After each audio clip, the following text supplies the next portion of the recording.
सीवान में गरजे सीएम योगी। शहाबुद्दीन के बेटे ओसामा पर बोले, जैसा नाम वैसा काम। उत्तर प्रदेश के मुख्यमंत्री योगी आदित्यनाथ ने बुधवार को बिहार के रघुनाथपुर में चुनावी रैली को संबोधित किया। ये विधानसभा क्षेत्र शहाबुद्दीन के गढ़ कहे जाने वाले सीवान जिले के अंतर्गत आता है। सीएम योगी ने यहां से शहाबुद्दीन के बेटे ओसामा और आरजेडी पर निशाना साधा। उन्होंने कहा कि आरजेडी ने यहां से जो प्रत्याशी दिया है वो अपने खानदानी आपराधिक पृष्ठभूमि के लिए पूरे देश में कुख्यात रहा है। नाम भी देखिए, जैसा नाम वैसा काम। जनसभा को संबोधित करते हुए सीएम योगी ने कहा कि बिहार की धरती हम सब के लिए ज्ञान, क्रांति और शांति की धरती है। इस धरती ने नालंदा यूनिवर्सिटी दिया, जिस धरती ने चाणक्य दिया हो, डॉक्टर राजेंद्र प्रसाद दिया हो, कर्पूरी ठाकुर दिया हो। वे कौन लोग थे जिन्होंने इस गौरवशाली धरा को नौजवानों के सामने पहचान का संकट खड़ा किया। ये चुनाव उन्हीं लोगों के खिलाफ एक लड़ाई है। सीएम योगी ने कहा कि पिछले 20 सालों में एनडीए की सरकार ने पीएम मोदी के मार्गदर्शन में कई उपलब्धियां हासिल की है। ये नया बिहार है, जो बिहार अपने गौरवशाली अतीत के लिए जाना जाता था। उसे गौरवशाली अतीत के साथ वर्तमान बिहार को जोड़ने की यात्रा को एनडीए सरकार आगे बढ़ाने का काम कर रही है। सीएम योगी ने कहा कि अब मैं यहां आया तो मुझे हैरानी हुई। मैंने देखा कि आरजेडी ने यहां से जो प्रत्याशी दिया है वो अपने खानदानी आपराधिक पृष्ठभूमि के लिए पूरे देश में कुख्यात रहा है। नाम भी देखिए, जैसा नाम वैसा काम। बिहार में माफिया राज को पुनर्जीवित करने के लिए सक्रिय ताकतों को जड़ से खत्म कर देंगे। डबल इंजन सरकार की सहायता से बिहार की महिलाएं सशक्त हो रही हैं। एनडीए के सहयोगियों ने बिहार में जंगल राज की वापसी को रोकने का फैसला किया। बिहार में डबल इंजन सरकार अराजकता फैलाने वाली को कतई बर्दाश्त नहीं करती। आरजेडी बिहार में देवी सीता के मंदिर के निर्माण का विरोध कर रही है। सीवान जिले में मुस्लिम वोटर्स की संख्या ठीक ठाक है। 2011 की जनगणना के मुताबिक यहां पर 18% से अधिक मुस्लिम आबादी रहती है। जिले में 8 विधानसभा सीटें हैं। यहां पर 2020 के चुनाव में एनडीए का प्रदर्शन बहुत खराब था। तब एनडीए के खाते में 2 सीटें गई थी, जबकि 6 सीटों पर महागठबंधन ने कब्जा जमाया था। इन 8 में से दुरौधा और गोरियाकोठी सीट ही ऐसी है जहां पर बीजेपी को जीत मिली थी, जबकि 3 सीटों पर आरजेडी, 2 सीटों पर सीपीआई-एमएल और 1 पर कांग्रेस को जीत मिली थी। रघुनाथपुर सीट आरजेडी के खाते में गई थी। इस बार आरजेडी ने यहां से 2 बार के विधायक हरिशंकर यादव का टिकट काटकर ओसामा को मैदान में उतारा है।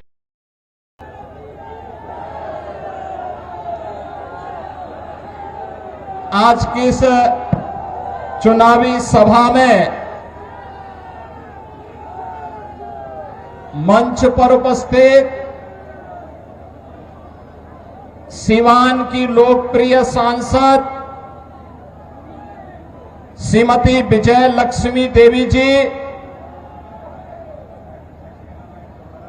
भारतीय जनता पार्टी के जिला के अध्यक्ष श्री राहुल तिवारी जी, जिलाध्यक्ष जदयू श्री चंद्रकेतु सिंह जी, जिलाध्यक्ष लोजपा श्री महादेव पासवान जी, भारतीय जनता पार्टी के राष्ट्रीय मंत्री श्री अरविंद मेनन जी, उत्तर प्रदेश विधानसभा के सदस्य श्री आकाश सक्सेना जी, पूर्व सांसद श्री ओम प्रकाश यादव जी, भारतीय जनता पार्टी के वरिष्ठ नेता श्री जितेंद्र स्वामी जी, पूर्व मंत्री श्री विक्रम कुंवर जी, विधान परिषद के पूर्व सदस्य श्री मनोज कुमार सिंह जी, पूर्व विधायक रमेश सिंह कुशवाहा जी, अजय सिंह जी, अनिता कुशवाहा जी, संगीता यादव जी और भारी संख्या में रघुनाथपुर और दरौली विधानसभा क्षेत्र से जुड़े हुए सभी मेरे उपस्थित बहनों और भाइयों, मैं सबसे पहले इस पावन धरा को कोटि कोटि नमन करते हुए आप सभी का मैं अभिनंदन करता हूं। बहनों और भाइयों, मैं जैसे इस धरती पर आया हूं, इंद्रदेव की बड़ी कृपा होने लग गई और बहुत ऐसे लग रहा है जैसे इंद्र भगवान भी पुष्पों की वर्षा करके सिवान जनपद की सभी सीटों को एनडीए को जिताने के लिए अपना आशीर्वाद बरसा रहे हैं। बहनों और भाइयों, जब मैं बिहार में आता हूं तो मुझे बिहार की गौरवशाली परंपरा का स्मरण हो आता है। बिहार की धरती हम सबके लिए ज्ञान की धरती है, भक्ति की धरती है, शक्ति की धरती है, शांति और क्रांति की धरती है। जिस धरती ने उत्तर प्रदेश की धरती से आने वाले महात्मा बुद्ध को ज्ञान प्रदान किया हो,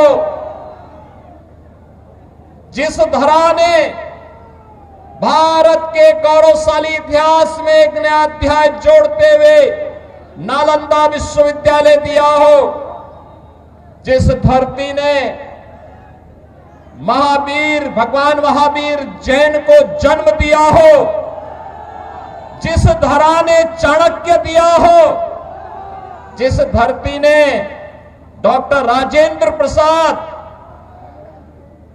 श्री जयप्रकाश नारायण, बाबू जगजीवन राम और कर्पूरी ठाकुर जैसी विभूतियों को जन्म दिया हो, वे कौन लोग थे? इस गौरवशाली धरा को के सामने, यहां के नौजवानों के सामने उन्होंने पहचान का संकट खड़ा किया। बहनों और भाइयों, ये चुनाव उन्हीं लोगों के खिलाफ एक लड़ाई है, वर्तमान पीढ़ी को बताने की एक लड़ाई कि पिछले 20 वर्ष में एनडीए की नीतीश कुमार जी के नेतृत्व की सरकार ने प्रधानमंत्री मोदी जी के मार्गदर्शन में जो उपलब्धियां हासिल की है, ये नया बिहार है। जो बिहार अपने गौरवशाली अतीत के लिए जाना जाता है, उसी गौरवशाली अतीत के साथ बिहार को, वर्तमान बिहार को जोड़ने की इस यात्रा जो 2005 के पहले धूमिल हो चुकी थी, पहचान के संकट के दौर से गुजर रही थी, उसी बिहार को पुनः उसकी प्रतिष्ठा दिलाने के लिए डबल इंजन की सरकार वर्तमान में कार्य कर रही है। बहनों और भाइयों, मुझे आश्चर्य हुआ जब मैं रघुनाथपुर में आया और रघुनाथपुर में आकर के मैंने देखा कि आरजेडी ने यहां से जो प्रत्याशी दिया है वो अपनी खानदानी आपराधिक पृष्ठभूमि के लिए इस पूरे क्षेत्र नहीं, देश और दुनिया में कुख्यात रहा है। नाम भी देखो ना, जैसा नाम वैसा काम, जैसा नाम वैसा काम। और बहनों और भाइयों, इसीलिए तो मैं कहता हूं, हमने यूपी के अंदर एक बात कही कि भाई देखो, अपराध और अपराधियों के प्रति जीरो टॉलरेंस, और जीरो टॉलरेंस के तहत आज आप देख रहे होंगे आरजेडी और उनके लोग आज भी अयोध्या में श्री राम जन्मभूमि पर भगवान राम के मंदिर का विरोध कर रहे हैं।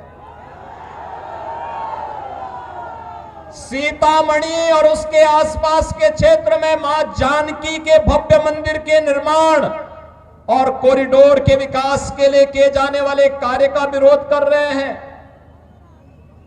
ये आरजेडी के लोगों को बताना चाहिए, अयोध्या में श्री राम जन्मभूमि पर भव्य राम मंदिर का निर्माण होने के पहले उत्तर प्रदेश की डबल इंजन की सरकार ने प्रधानमंत्री मोदी जी के नेतृत्व में अयोध्या में राजर्षि दशरथ जी के नाम पर मेडिकल कॉलेज का निर्माण पहले किया, महर्षि वाल्मीकि के नाम पर इंटरनेशनल एयरपोर्ट का निर्माण किया और फिर 500 वर्षों के कलंक को मिटाते हुए भगवान राम के भव्य मंदिर के निर्माण का मार्ग भी प्रशस्त किया। बहनों और भाइयों, मैं पूछना चाहता हूं, आरजेडी ने राम मंदिर के रथ को रोकने का पाप किया था, आरजेडी ने पाप किया था। कांग्रेस कहती थी कि राम तो हुए ही नहीं। इनका पार्टनर समाजवादी पार्टी उत्तर प्रदेश में राम भक्तों पर गोलियां चलाती है और ये लोग जब भी इन्हें अवसर मिला, एक ने बिहार के अंदर, एक ने उत्तर प्रदेश के अंदर, वहां के नौजवानों के सामने, वहां के नागरिकों के सामने पहचान का संकट खड़ा किया। लेकिन बहनों और भाइयों, डबल इंजन की एनडीए की सरकार अब पहचान के संकट के लिए मोहताज नहीं। हर बिहारी आज अपने गौरव के साथ सीना तान करके देश और दुनिया के अंदर जाता है, अपनी पहचान को प्रस्तुत करता है। अब बिहार में क्या नहीं है? अब बिहार में सब्बा, अच्छी सड़कें हैं और हम लोगों ने 6100 करोड़ रुपए की लागत से अयोध्या धाम को सीधे सीतामढ़ी से जोड़ने के लिए राम जानकी मार्ग के निर्माण के काम को भी युद्ध स्तर पर आगे बढ़ाया है। आज बिहार में एयरपोर्ट है, मेडिकल कॉलेजेज हैं, इंजीनियरिंग कॉलेजेज हैं और आज बिहार में पलायन नहीं, आज यहां पर प्रगति के नए नए प्रतिमान स्थापित करने की दिशा में बिहार आगे बढ़ा है। गरीब कल्याणकारी योजनाओं का लाभ गरीबों को मिल रहा है। अराजकता पैदा करने वालों के खिलाफ जीरो टॉलरेंस की नीति के तहत ये डबल इंजन की सरकार नीतीश जी के नेतृत्व में कार्य कर रही है। और बहनों और भाइयों, जो बाकी बच जाता है यूपी का बुलडोजर उसको पूरा कर लेता है। और मैं तो आप सबसे यही कहने के लिए आया हूं, एनडीए यहां पर सभी नेताओं ने प्रधानमंत्री मोदी जी के नेतृत्व में, उनके मार्गदर्शन में, नीतीश जी के नेतृत्व में यहां पे हमारे जितने भी अन्य सहयोगी दल हैं, लोक जनशक्ति पार्टी है, जीतन राम मांझी जी की पार्टी हम हैं, इन सभी ने मिलकर के तय किया है कि बिहार को अब जंगल राज की ओर नहीं जाने देना है, बल्कि बिहार के अंदर कर्पूरी ठाकुर, बाबू जगजीवन राम, डॉक्टर राजेंद्र प्रसाद जी और जयप्रकाश जी की विरासत को आगे बढ़ाते हुए एक जन राज के रूप में बिहार को आगे बढ़ा करके यहां की एक एक व्यक्ति की आवाज को सरकार तक पहुंचाने की सरकार फिर से यहां पर बनानी है और एनडीए इस बीच से एक बार फिर से अपने मुद्दों के साथ, विरासत और विकास के इन मुद्दों के साथ आपके सामने है। बहनों और भाइयों, सीवान में वह जंगल राज फिर से मत आने दीजिए। आपने देखा होगा कैसे चांद बाबू के पुत्र के ऊपर इसी सीवान में एसिड उड़ेलने का काम हुआ था। ये वही बिहार है। ये अपराधी फिर से जीवित न होने पाए। ये कांग्रेस को, आरजेडी और समाजवादी पार्टी जैसे दलों को शोभा दे सकता है कि वे किसी पेशेवर अपराधी और माफिया को गले लगा करके किसी बाबर और किसी औरंगजेब की मजार में जाकर के सजदा पड़े, लेकिन यह किसी सच्चे भारतीय को शोभा नहीं देता है। ये नहीं देता है। हम लोग तो उसी मार्ग के पथिक हैं जो गर्व से इस बारे में बोलता है कि रामलला हम आएंगे, मंदिर वही बनाएंगे और बना करके दिखा भी देते हैं। अब किसी को संदेह है अयोध्या में राम मंदिर के निर्माण में? किसी को संदेह है? लेकिन ये लोग प्रश्न उठाते थे, कहते थे कैसे होगा। हमने कहा अयोध्या को सुंदरतम नगरी के रूप में स्थापित करेंगे, और आज आप देख रहे होंगे अयोध्या सुंदरतम नगरी के रूप में स्थापित हो गई ना। कोई संदेह है क्या? कोई संदेह है क्या? और उत्तर प्रदेश में इन माफियाओं के ऊपर कार्रवाई कैसे होती है आपने देख लिया है ना। ये डबल इंजन की सरकार ही कर सकती है। एनडीए की डबल इंजन की सरकार ही ये करेगी। इनकी प्रॉपर्टी को भी जब्त कर दिया जाता है। गरीबों के लिए आवास बनाए जाते हैं, गरीबों के लिए भी आवास बनाए जाते हैं, और मैं स्वयं जाकर के उन गरीबों को वहां पर मकान की चाबी भी दे देता हूं। बहनों और भाइयों, पहली बार आपने देखा होगा देश के अंदर गरीब को उसका सही हक मिला है। हर गरीब को राशन की सुविधा, हर गरीब के पास उज्ज्वला योजना का कनेक्शन, हर गरीब के पास शौचालय की व्यवस्था, हर गरीब के पास 5 लाख रुपए की आयुष्मान भारत की सुविधा। और बिहार में तो डबल इंजन की सरकार ने एक भी और भी कुछ काम किए। हर माता के खाते में अभी नगद धनराशि देकर के उन्हें स्वावलंबन के पथ पर अग्रसर करने का एक नया कार्य और प्रारंभ हो गया है। आप मुझे बताओ, ये मोदी जी के मार्गदर्शन में और नीतीश जी के नेतृत्व में बिहार के अंदर आज ये सभी कार्य युद्ध स्तर पर आगे बढ़ रहे हैं। ये कार्य हो रहे हैं। ये कार्य तभी होते हैं जब नारा होता है सबका साथ और सबके विकास का। और इससे पहले 2005 के पहले क्या होता था? सबका साथ लेकिन परिवार का विकास, एक परिवार का विकास होता था। अब उस परिवार के विकास को भी पीछे छोड़ करके फिर से ये लोग दोहराना चाहते हैं कि सबका साथ तो हो लेकिन माफिया का विकास हो। फिर से माफिया को पनपाने का कार्य हो रहा है। बहनों और भाइयों, माफिया को पनपने नहीं देना है। माफिया को पनपने नहीं देना है। दुनिया के अंदर से कम्युनिज्म समाप्त हो गया है और देश के यशस्वी गृह मंत्री अमित शाह जी ने घोषणा की है कि मार्च 2026 तक भारत से नक्सलवाद और माओवाद पूरी तरह समाप्त हो जाएगा। तो याद करना, नक्सलवाद और माओवाद को समाप्त करने के लिए डबल इंजन की सरकार चाहिए।